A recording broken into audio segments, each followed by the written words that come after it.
Muy buenas tardes, hermanos y amigos que nos ven por este canal. Para nosotros, como siempre, un placer. Queremos decirle que para nosotros es realmente un privilegio poder llegar hasta ustedes por esta vía y un honor que Dios nos concede al permitirnos predicar su palabra todavía con libertad.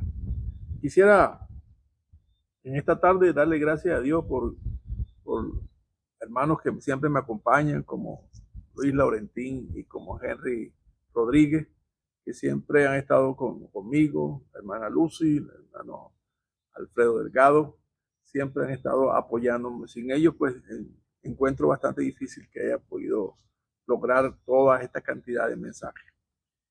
Quisiera compartir con ustedes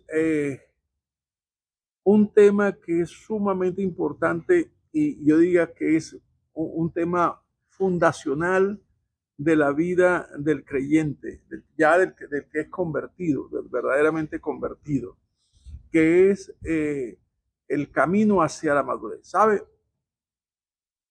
El escritor de Hebreos citó en el capítulo 5 un pasaje que él dijo: acerca de esto tenemos mucho que decir y difícil de explicar, porque os habéis hecho tardos para oír, porque debiendo ser ya maestros, tenéis necesidad de que se os vuelva a enseñar los primeros rudimentos de la palabra de Dios. Es una advertencia que le está diciendo a los destinatarios para que no caigan en la apostasía, para que al final no nieguen la fe. Entonces, otra cosa que podemos sacar de ahí es que un hombre, una mujer creyente, ¿verdad?, tiene que fijarse un norte. ¿Hacia dónde va? ¿Sabe? No hay nada, no hay absolutamente nada que Dios haya hecho sin que no tenga un propósito. La conversión de cada una de nuestras almas es con un propósito o un multipropósito de Dios, pero voy a señalar que debemos caminar hacia la madurez cristiana. Ese es el tema que quiero tratar en esta tarde, en una primera etapa, caminando hacia la madurez cristiana. Bien sea la iglesia, bien sea el individuo caminando hacia la madurez cristiana. Claro, voy a hablar acerca de la iglesia y sobre la iglesia voy a señalar el punto para definir lo que es la iglesia. ¿Qué es la iglesia? La iglesia en la palabra es eclesía, la palabra asamblea. Esta palabra se usaba mucho en el contexto griego, el origen de la democracia, porque la asamblea de los comunes, de los koinos, venía a discutir los asuntos tratantes a la ciudad donde vivían. Luego la iglesia asumió esa palabra como la congregación de los santos, como la asamblea de los santos. Por eso dice la eclesía de los santos. La iglesia entonces viene a ser el grupo de hombres y mujeres que Dios ha escogido. Siempre subraya esa parte para que nunca le pone resaltador o le ponga lo que sea, pero que Dios escogió, para que entendamos que es por voluntad de Dios el que hayamos sido escogidos. No hay voluntad de hombre en lo absoluto, sino porque Dios tenía ya escogido a quienes había de llamar desde antes de la fundación del mundo, dice la palabra. Así que bajo esta condición ahora de ser escogidos o llamados santos, la vida del santo es una vida de santidad. ¿Cómo definiríamos la palabra santidad? Quisiera definirla fundamentalmente, si pudiera, en una sola palabra: consagrarse. Y para ponerlo en una oración, consagrarse para adorar o para agradar a Dios. Dios nos escogió o rompió las cadenas del error o las ataduras que teníamos en el mundo o del esquema de vida anterior. Dios quitó todo tipo de ligadura y nos compró por medio de su Hijo para que viniéramos ahora a tener una conciencia de hombre perdonado, de hombre libre, de ataduras. Conoceréis la verdad y la verdad os hará libre. Entonces, esa obra, que lo defino como el milagro de la salvación. El milagro de la salvación es ahí cuando Dios interviene para cambiar no solamente nuestra vida presente, sino nuestro destino, nuestra vida futura. ¿Verdad? Porque dice la Biblia claramente, porque la paga del pecado es muerte. Y los que viven en esa condición tienen un destino eterno. Y es un destino separado de Dios. Y Dios interviene por medio de su palabra para que romper, ¿verdad? Irrumpir en esa ley y dice, a estos no. Y cambiar nuestro destino para estar eternamente en su compañía. Gloria a Dios.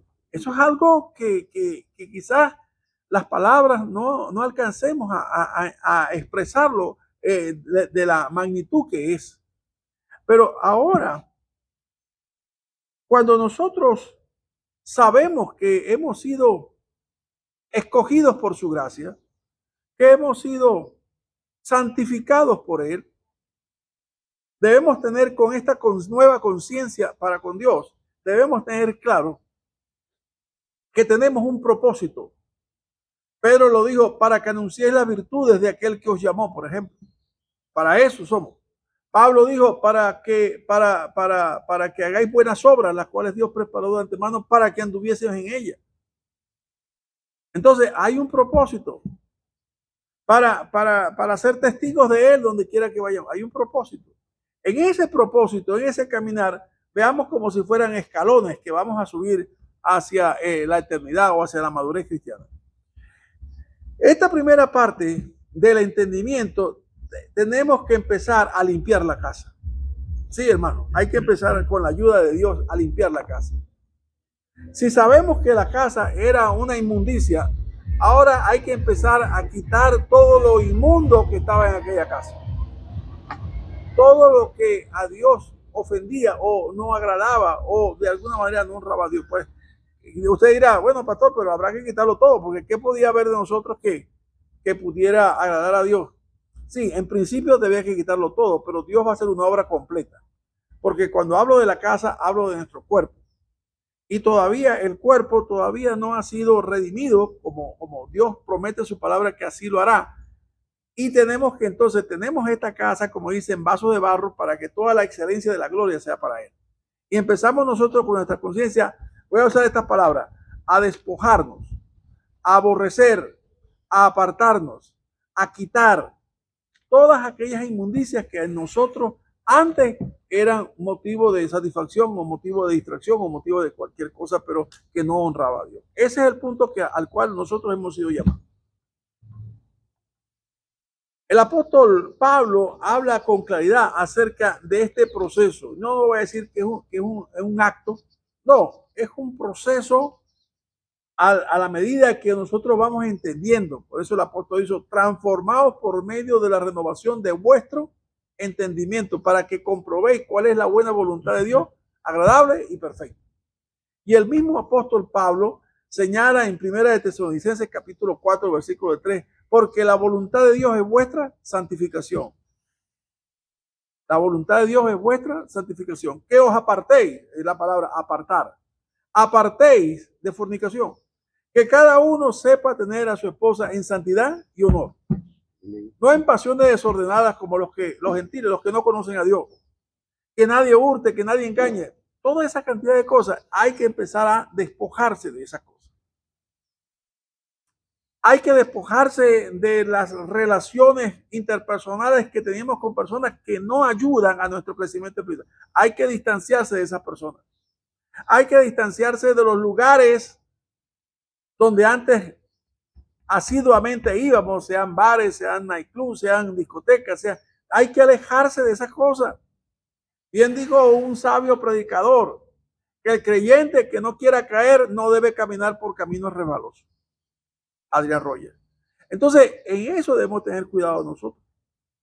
Si queremos realmente agradar a Dios, tenemos que apartarnos de los bares, de esa cantidad de cosas donde no hay nada que podamos hacer para glorificar a Dios. Es un punto resbaloso.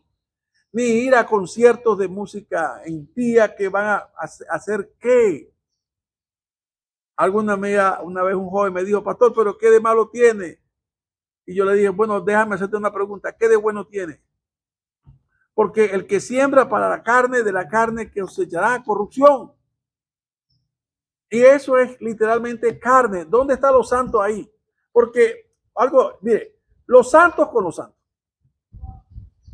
Los santos con los santos. No puede haber comunión entre las tinieblas y la luz. No puede haber comunión entre el templo de Belial, el templo del diablo y el templo de Dios. Porque él dice, vosotros sois el templo de Dios. En eso hay que estar claro. Yo sé que un niño no entiende completamente como uno ya adulto pudiera decirlo enfáticamente. Es verdad. Pero alguien tiene que estar al lado del nuevo creyente para hacerle ver que no puede o no puede agradar a Dios viviendo con una vida como antes vivía. Pablo dijo allá en Romanos capítulo 6, dice, porque los que hemos muerto al pecado, ¿cómo viviremos aún en él? O sea, no podemos vivir otra vez en el esquema de vida que teníamos en el mundo. Una de las partes que nosotros podemos señalar que está en Efesios capítulo 2, vamos a leerlo para que veamos cómo el apóstol Pablo señala con claridad la necesidad de apartarse o despojarse de algunas cosas para poder agradar a Dios. En aquel tiempo estabais sin Cristo, alejados de la ciudadanía de Israel y ajeno a los pactos de la promesa, sin esperanza y sin Dios en el mundo. Pero ahora en Cristo Jesús, vosotros que en otro tiempo estabais lejos, habéis sido hechos cercanos por la sangre de Cristo. Porque Él es nuestra paz, que de ambos pueblos hizo uno, derribando la pared intermedia de separación, aboliendo en su carne las enemistades, la ley de los mandamientos expresados en ordenanza, para crear en sí mismo de los dos un solo y nuevo hombre, haciendo la paz. Y mediante la cruz reconciliar con Dios a ambos en un solo cuerpo, matando en ella las enemistades.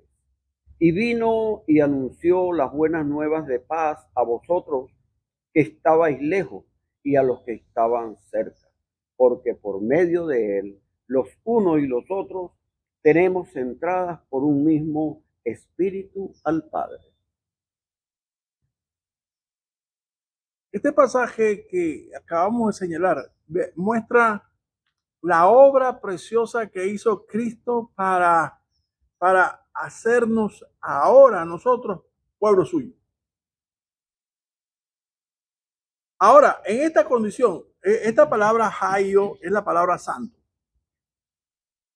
Y es la palabra apartado. En Juan capítulo 15, verso 16, dice el Señor Jesucristo a sus discípulos, porque no me escogiste vosotros a mí, sino que yo os escogí a vosotros.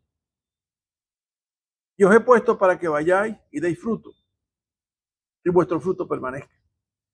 Entonces, la escogencia es de Dios. Y el llamado que Dios hace a cada persona es para salir de un esquema de vida. La palabra mundo en griego es la palabra esquema, perdón, la palabra cosmos. Y la palabra cosmos tiene un esquema de vida, una forma de vida. Ya usted ve cómo hoy vive el mundo. El mundo en general marca una tendencia. Yo he señalado muchas veces el proceso que los que dominan el mundo desde arriba están tratando para el hombre, para que haya una degradación progresiva del hombre. Usted ve los figurines o los vestidos, la ropa de los años 60 o 70, y te ve la gente bien vestida con casimiro o con lino, ropas bien acomodadas, pero ahí progresivamente, yo no sé en qué fecha será en los años 2000, que empezaron a ver aquellos blue jeans. ¿Se acuerdan de aquellos blue jeans que uno compraba que eran tan duros que parecían de cartón? Aquellos blue jeans Lee. Pero luego en una época empezaron a ponerle unas piedras para quitarle el color azul y hacerlos celestes, grisáceos. Pero después empezaron a ponerle unas piedras, lavarlos en una lavadora para degradarlos progresivamente para que tuviesen ese color celeste, pero con alguna rayadura. Bueno, hoy día ya el pantalón anda en fleco. Son flecos los que andan, no son pantalones, son flecos. Una ropa como esta, en los años 70 nadie se lo pondría, solamente los indigentes. Bueno, esa es la imagen que estamos dando. Como los hombres de hoy que se visten así, o las personas que se visten así, son como los indigentes de los años 70. Es simplemente un proceso de degradación moral. Antes las cosas no se tocaban porque algunas cosas eran tabú. Y hablar de esas cosas hoy día quizás nos cueste una censura. Pero lo que quiero señalar para el pueblo de Dios es que nosotros no corremos el mismo destino que la gente del mundo. Porque nosotros somos un pueblo que Dios apartó para sí. Gloria a Dios. Para que vivamos para agradarle a Él, para no agradarnos a nosotros ni mucho menos al mundo. En eso tenemos que estar claros nosotros. Que ya no estamos viviendo para agradarnos a nosotros, sino para agradar a aquel que nos llamó para ser suyos. Ahora bien, la santidad a la cual nosotros necesitamos andar es una condición sine qua non, necesaria, fundacional, diría yo, en la vida del creyente. ¿Cuál? El tener claro que hay cosas que tengo que rechazar. Y ayer decía, bueno, si usted tiene que ir al closet y sacar un poco de ropa y mandarla a la sastrería para que le recojan el escote o para que le recojan o le alarguen la falda o regalar un poco de cosas, hágalo.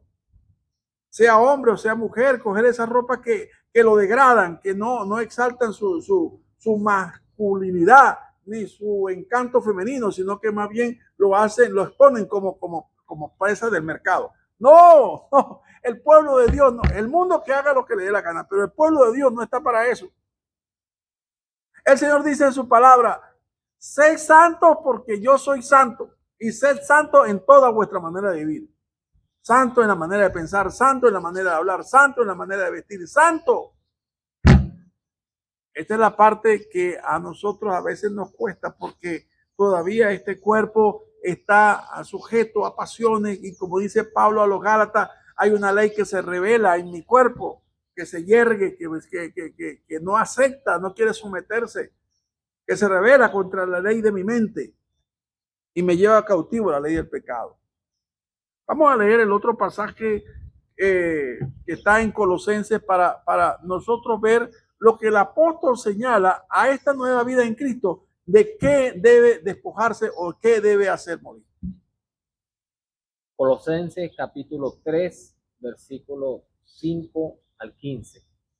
Haced morir pues lo terrenal en vosotros: fornicación, impureza, pasiones desordenadas, más los deseos y avaricia, que es idolatría, cosas por las cuales la ira de Dios viene sobre los hijos de desobediencia, en los cuales vosotros también anduvisteis en otro tiempo cuando vivíais en ella.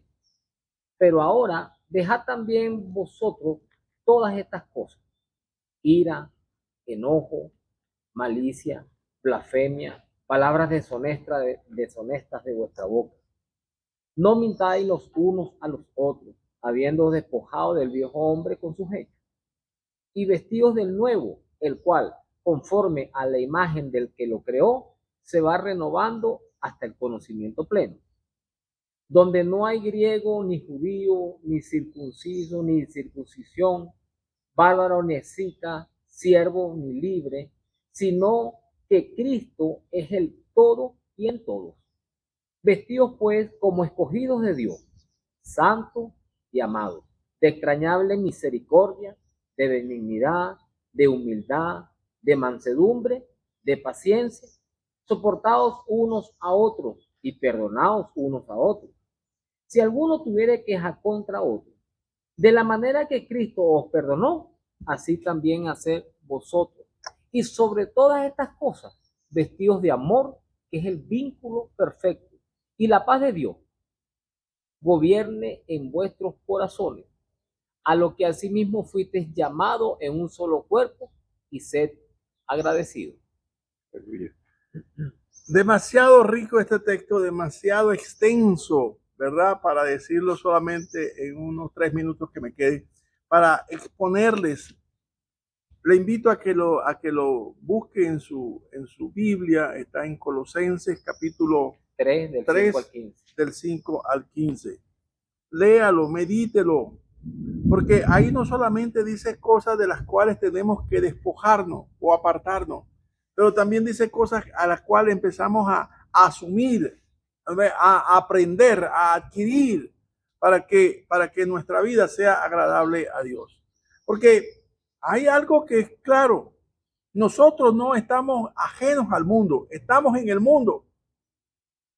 Pero el Señor dice claramente, no son del mundo. Entonces Él dice, santifícalo en tu verdad, tu palabra es verdad. La palabra de Cristo gobierne, abunde, dice también en Colosenses, la palabra de Cristo abunde en vuestros corazones. ¿Para qué? Para que nosotros podamos estar revestidos del amor con el cual fuimos nosotros bautizados por el Espíritu Santo. No es fácil, yo no estoy diciendo que la santidad sea una vida fácil, yo estoy diciendo que la santidad es una vida necesaria para un verdadero creyente. Si usted quiere saber, en algún momento tiene ese conflicto de identidad o ese conflicto de creencia, soy o no soy, la única forma es que usted tiene que tener la fuerza que no sabe que no es suya, que viene de adentro, pero que no es suya, porque aquella cosa que usted hacía, pero ahora quiere volver a hacer, siente que hay algo que le impide hacer aquello, o contestar de la forma como le contestaba a su entorno, a los empleados o a su esposa, y le contestaba de una manera y dice, ya no puedo contestar así. Porque no puede ser ambivalente, ¿me entiendes? Lo que yo digo o testifico de que Dios me ha escogido para sí, para hacer, para gloria de su nombre, y venir yo a insultar, o con la boca, como dice Santiago, que lanzo una alabanza a Dios, no puede ser la misma boca con la que maldiga a aquel que fue hecho a la imagen y semejanza de Dios. Hay una vida a la cual hemos sido invitados, pero le tengo una buena noticia. Nosotros no estamos invitados para hacer una lucha solo. Nosotros estamos invitados y dice la palabra que estamos acompañados por Dios. Dice, no os dejaré solo, os enviaré el Consolador, el cual está con vosotros y estará en vosotros. El Consolador que me glorificará y os guiará a vosotros a toda verdad. Qué hermosa promesa que está ahí y que ya se cumplió cuando creímos, que es la promesa del Espíritu Santo. Por eso Él dijo, he aquí yo estoy con vosotros hasta el fin del mundo. Nada ni nadie nos puede hacer daño en esta vida, a menos que Dios lo permita para una prueba con un propósito determinado. Entonces, gloria a Dios. Si tenemos que morir por causa del Evangelio, gloria a Dios. Si tenemos que ir a prisión por causa del Evangelio, gloria a Dios. Pero que no se nos vaya pues, a meter en lugar de eso porque somos embusteros, porque somos estafadores, porque somos maldicientes o malhechores. No. Sino porque somos santos.